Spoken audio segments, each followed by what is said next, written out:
Here is my Mk2 Caddy SDI. I've got it out for you. I've given it a wash, which is rare. It gets about 2 a year. And what we'll do is we'll do a little tour of it. I don't know if you saw the previous video. I talked about how I owned it for a few years and how I've enjoyed owning it and stuff.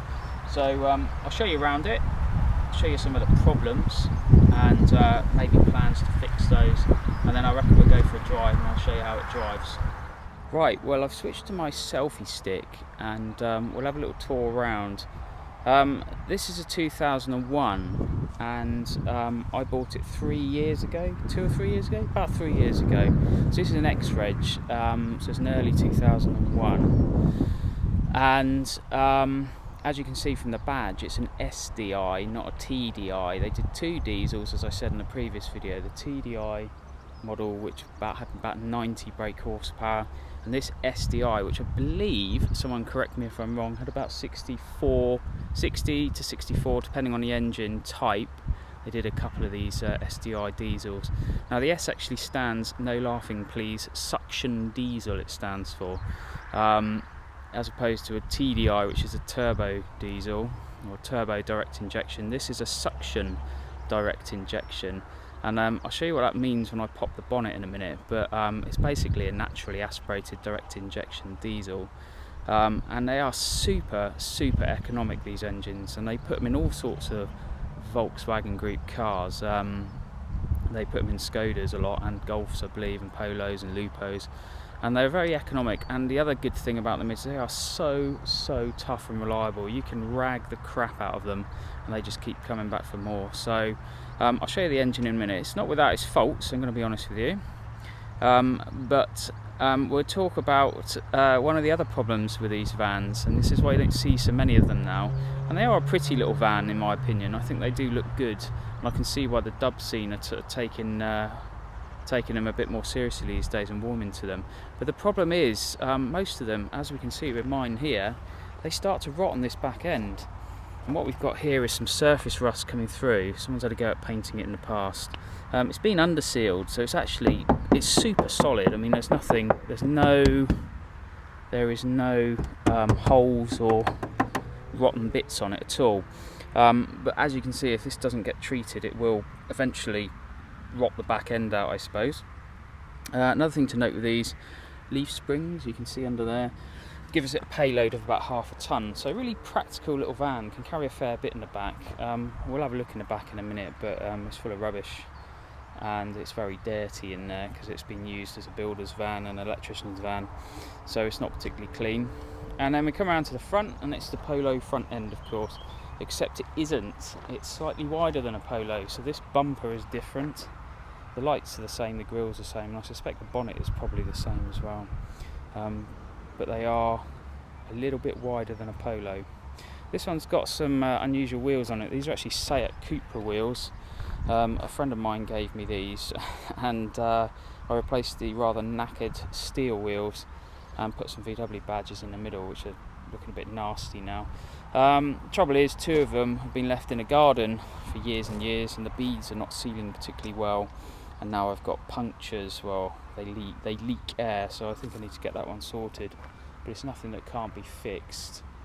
Round the front, bonnet's looking pretty sad really. It's got a dent on the front there, no rust really to speak of, and I've got a crack in the headlight, but it's not an MOT failure.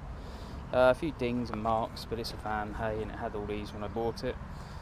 And then up the top here, we've got a bit of a problem where this panel here is starting to rot, and it actually leaks water, which is a bit annoying, but yeah, that could be repaired, I think.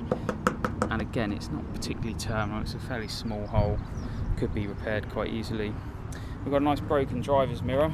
Someone hit this for me when it was parked at the side of the road, but it seems to be hanging on in there, and it seems to pass its MOT every year with that, so I'm not too worried. The interior, if you excuse the camera gear because I'm filming, and the check strap that's missing, I'll come on to that. This one's actually slightly different. We've got GTI seats, again from a Seat, slightly worn, but never mind, and some interesting coloured carpet or car mats, gear knob, and some trim, which I actually put on there because it was filthy the dashboard has been done black, and they call this in Volkswagen circles cherry blossoming, because you actually do it with shoe polish. So someone's used it to make the dash black, and actually it's very, very effective, and it cleans up really nicely, and actually it looks quite nice. It just breaks the interior up quite nicely against the grey and the black. The other thing I mentioned in the other video is this panelling that I've put in here. Makes it so much more quiet, and it has got a drop down panel for longer loads, so you can put the front seat forward and then you can put a big load through the back. That was useful when I was carrying around bits of conduit and stuff as an electrician. Trouble is, this sits slightly further forward than what used to be in there. It used to be like a plastic mesh sort of, or basket type thing that sat between the bulkhead and the roof, and I think it's basically to stop your head getting smashed in if you braked hard and something came loose in the back. But I can't imagine it would have stopped a pile of bricks going into the back of your head, as well as 3/4 inch plywood. And also it made it horrendously noisy. The booming and the rattling and the shaking was just unbearable, so putting the wood in was a good move. It's on 151,000 miles, as you can see there, and we are adding to that daily because I've been driving it daily recently. Bit of trim missing down there. Some new speakers in it as well, which make it a bit better, and it's got a CD player as well. But very car-like. It's a Polo dashboard, so not particularly uncivilised, and it feels like you're sitting in a car when you're driving it, to be honest. As I said, the wood takes back a bit of the seats actually don't go back quite as far as I used to, because the wood fouls against the headrest. I could remove the headrest, but I've left them in.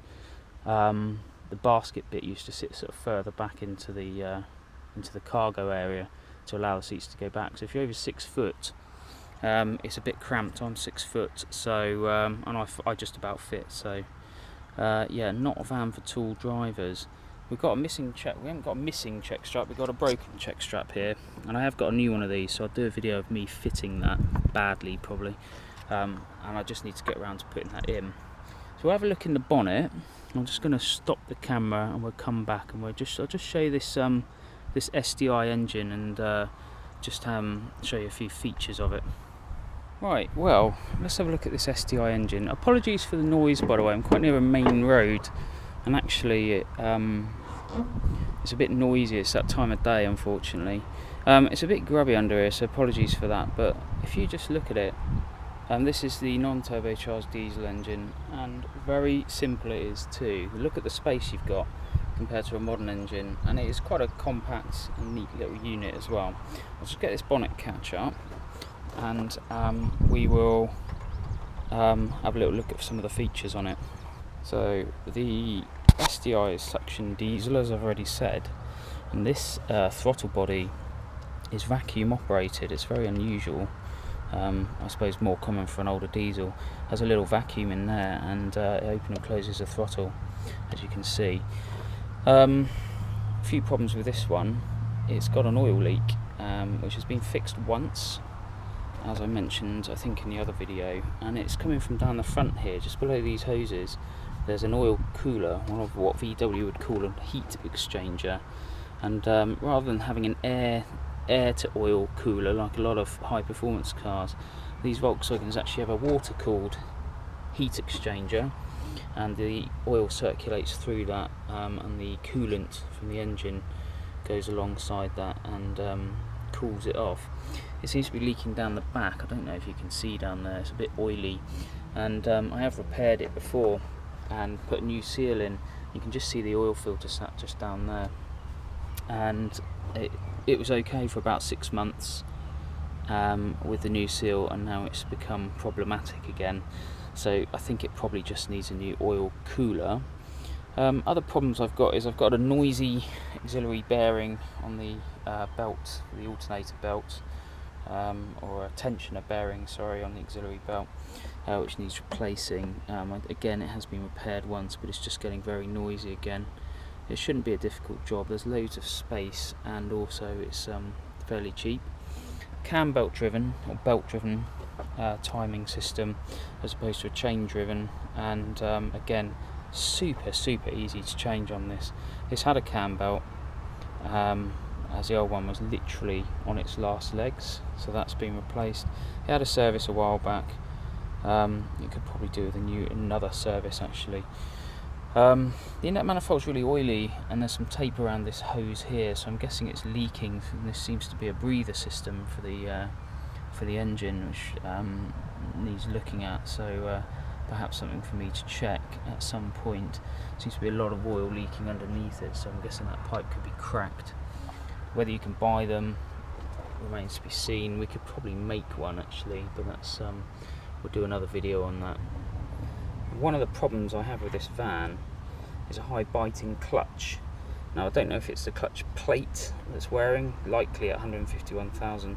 They actually have a cable operated clutch with a self-adjusting mechanism on them which does fail, and I've known of people to actually put new clutches in these and then still have the high bite because it was actually the cable all along. It could be both in this case. I'm not going to put a clutch in it because I'll never recoup the money back, even though it is an easy job because there's not a lot in the way. So it's a very easy job to remove it, and the clutches are actually very cheap. It could just be a new cable. They're around £30 to replace. It doesn't slip, which is good when I'm driving it. So I don't know, to be honest. It could be both, but 151,000 miles. What could have happened is the plates has worn so much that the pressure plate spring has moved to the point where this just simply can't adjust any further, and the clutch is now very worn. So I don't know, we'll see.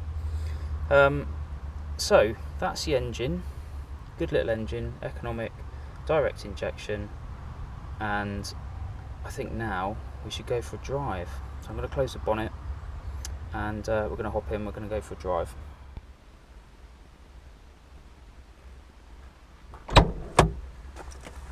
Right, well, here we are inside. We've already had a little look around. Let's get the seatbelt on. Let's fire it up. It starts on the button every time, as you can see. And I'm going to go for a little drive. Drives a lot like a car. I better just close this so we'll never be able to hear each other. Windy windows. And that's another thing actually. The specification on this thing is way back in the olden days of when cars were cars and they didn't have anything on them. The spec is literally power steering, I think, is the only standard feature on it. And yeah, it's got a clock, as I said in the other video. I fitted the CD player, probably had a cassette player when it was new. Yeah, that's it. That is it. There is nothing else. Well, let's go for a drive, shall we?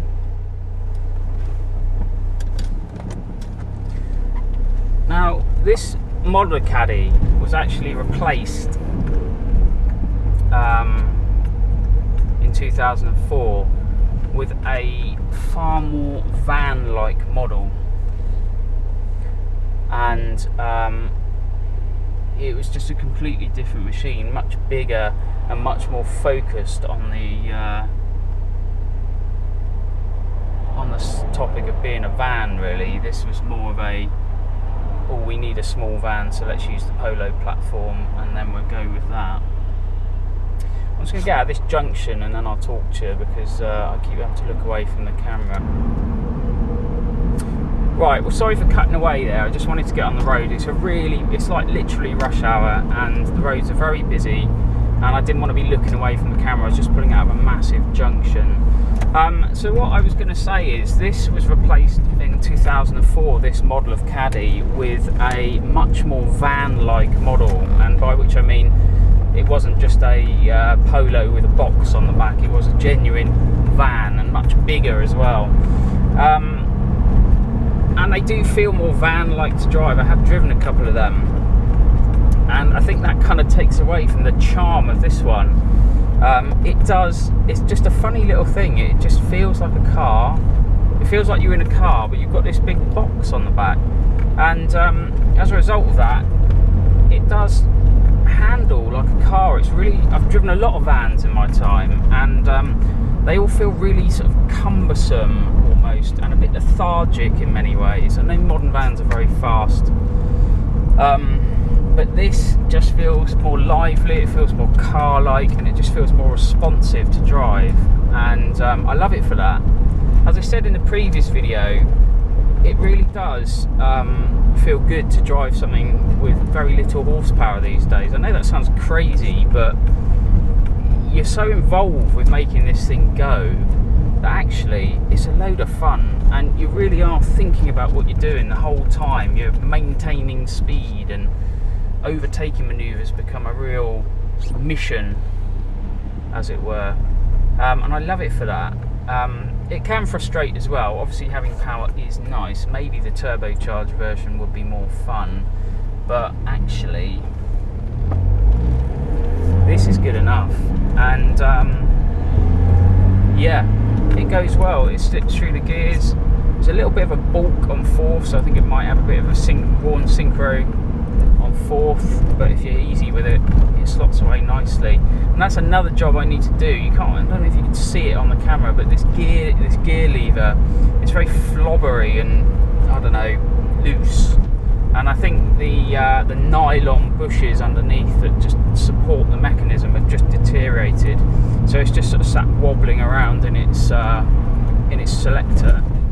And you can buy kits to repair them. They're not a lot of money. I think they're very cheap. So again, that'll be another one for me to probably do and make a small video about. It's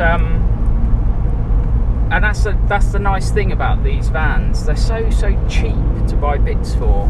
A lot of it's second hand. If you want interior trim and stuff, well, the world's your oyster. There's so many second hand bits for them, it's ridiculous. Mechanical bits are all still widely available. Again, this engine was used in so many different vehicles, in so many different iterations. There's always going to be a part for it. Again, making it maintenance really, really easy. And you saw how accessible the engine bay is. And you know, for the home mechanic, it's a really nice vehicle to work on. They're very easy to work on. And being a Volkswagen, nicely designed in that sense. I know that sounds crazy, but if you work on cars, you'll realise actually that when you work on a Volkswagen, people actually sit there and think, yeah, this bit needs to come off one day, as opposed to people who say work at Fiat who think, forget it, they'll just buy another one. You know, they're very nice to work on. They're logically laid out. They come apart nicely and they go back together really nicely as well. And that's fair to say of most German cars. Not all, but most German cars. They are a pleasure to work on normally. And this is no exception. So, what's it like to own? Well, as I've already mentioned, it's really easy to work on. It's really economic. And it's really easy to drive. So they actually make reasonably practical little vans or vehicles. Having all that space at the back and roof bars, which I've got in the back there to fit, makes it a really useful, handy little vehicle to own. And I can see why people like them. As a serious van, well, not really. I think if you want a serious van, either consider one of the new Caddies, which are bigger, or its bigger brother, the Transporter. If you want a Volkswagen, of course, other vans are available. But I would love, if I had the time and the funds, I would probably turn this into a little day van and have a little stove and bed and eating arrangement in here, just to go out with me and my partner and the dog, maybe for a weekend down in Cornwall, where we live a couple of hours from Cornwall. So it'd be really nice to take it to the beach, you know, and I think that's what people are getting wise to these days, and they're starting to make these vans so that you can do the, you know, people are starting to convert them, so they're like little day vans. As a serious camper, no, it's not. It's not really viable. Again, you'd need to go up to a Transporter size van for that. But as a little day van, I think it would be a cute little thing to have a little table and chairs in the back, and maybe a little stove and sink or something. You can buy rear seats for them as well. They did do one with windows in the back called a Combi, and they're quite rare, and they often came with a petrol engine, so probably not as economic as these, maybe a bit quicker, mind. On the subject of performance, well, what do you want to know? 0 to 60, I would hazard a guess, is around the 20-second mark. When it was new, maybe a bit below. This is very old, and as you can see, it's done a lot of miles. So really 0 to 60 is going to be in the 20-second area. 0 to 30 round town, not bad. They're reasonably nippy actually, and they don't suffer with any turbo lag, not having a turbo. And being a direct injection, they're relatively punchy as well, quite torquey, so not too bad really. Top speed, well, again, I've never really seen the need to take it over 70 miles an hour.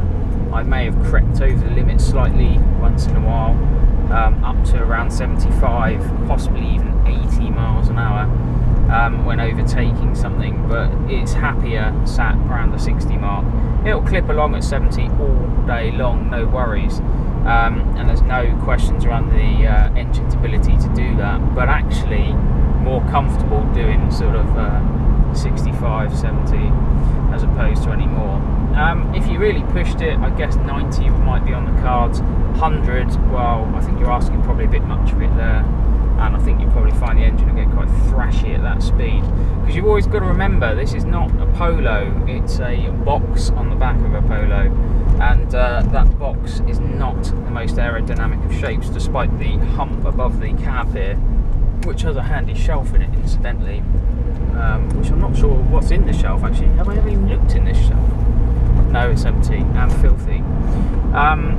So ownership is, yeah, you're never going to win any races away from the traffic lights, and if showing off is your thing, then really it's probably not your bag, unless you want to customise it. Great for young kids actually, because they are cheap to insure. I mean, this is dirt cheap to insure for someone like me, someone who's old and wizened and got a clean licence and no points and no claims or convictions.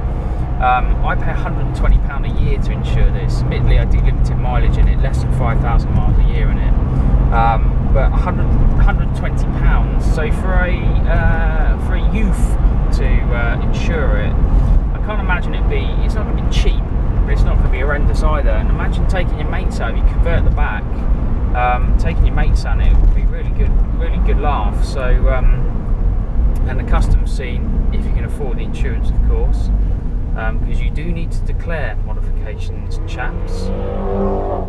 Then the custom scene is big on these, and you can really do some nice stuff with them. There's some gorgeous ones out there.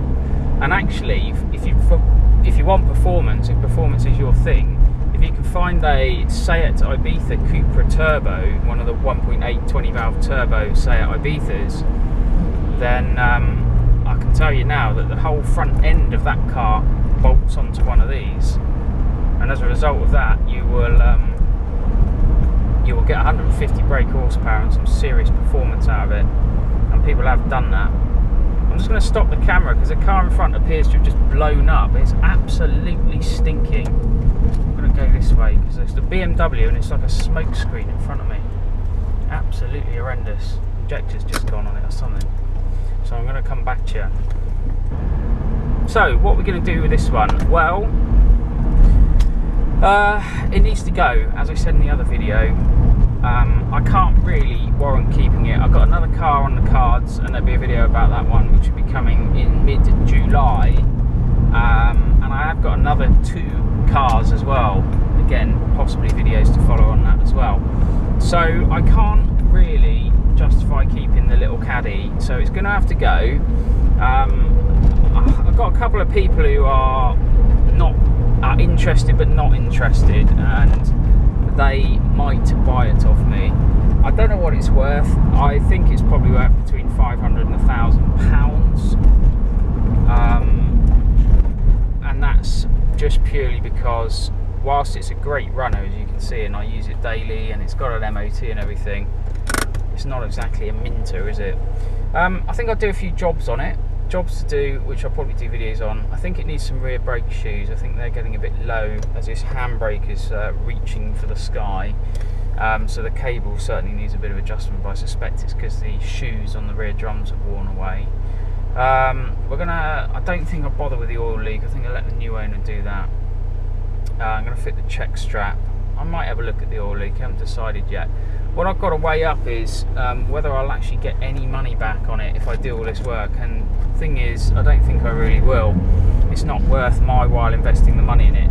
Now, for someone who wants to buy it and keep it, then yeah, it's worth it, isn't it? And if you've got a welder, you can probably weld that little hole in the roof up, and if you're good with a rattle can, you could easily fix that surface rust on the rear end there. There's nothing terminal on it, which can't be fixed. And actually, I was going to hand paint it. I was going to paint it a bit like a textured green, a bit like the Wheeler Dealers Fiat Panda, if you've ever seen that. The one that Ed China did a really lovely job on, and he converted it into this off-road with a green sort of rubberized paint. I was going to do this one in that colour, but again, I'd have to invest £100 in £100 worth of paint, and that's £100 I'll never see again. And this is what you've got to be careful with these cars. Don't make them your life's mission to change all these little faults. It works just fine with a check strap on the door missing or not working properly, and it works just fine with a high clutch bite. I'm easy on the clutch, I never slip it. So don't consign it to, if the new owner wants to do these jobs, then they can, but I certainly won't ever see the money back, so I'm not going to do it. We'll run it for a few more months, I think, and I'll do a couple of videos, like I said, and then I will put it up for sale. Now, if anyone's watching and they like it and they want it, by all means, contact me and we can make arrangements. It is what it is, as they say on Love Island, and it is an honest little van, but it's not without its faults, and that's what you've always got to remember when you're buying at this level. So, I hope you enjoyed the video. I am going to sign off now, because I'm running out of things to say on it, really, and I don't want to keep boring you with different details. So keep your eyes peeled. Thanks for watching, and keep your eyes peeled for new videos on this van and other cars coming up very soon. And please subscribe, please sign up to Facebook, we're on Insta, we're on Twitter. Leave comments if you want to. Please be kind. There's no point in being horrible to us. It doesn't achieve anything unless we really pissed you off, which I hope we haven't. Just be kind to us and just accept that we're still a bit new to all this, and we are learning as we go. So thanks so much for watching. I hope you enjoyed it, and I hope you like my little van, because there'll be a few more videos to come on it. Stay tuned, I've got some great cars coming up. I've got a few booked in from other owners, and I've got 2 more of mine to show you, with a new one coming in July. And Jono has got a new car coming very soon as well, which we're both very excited about, but we'll give you more details on that later down the line. Right, I'm off to a karate lesson, believe it or not. I know, hard to imagine, right? So I hope you enjoyed the video. I'm going to enjoy this drive, and see you again soon. So take care, bye bye.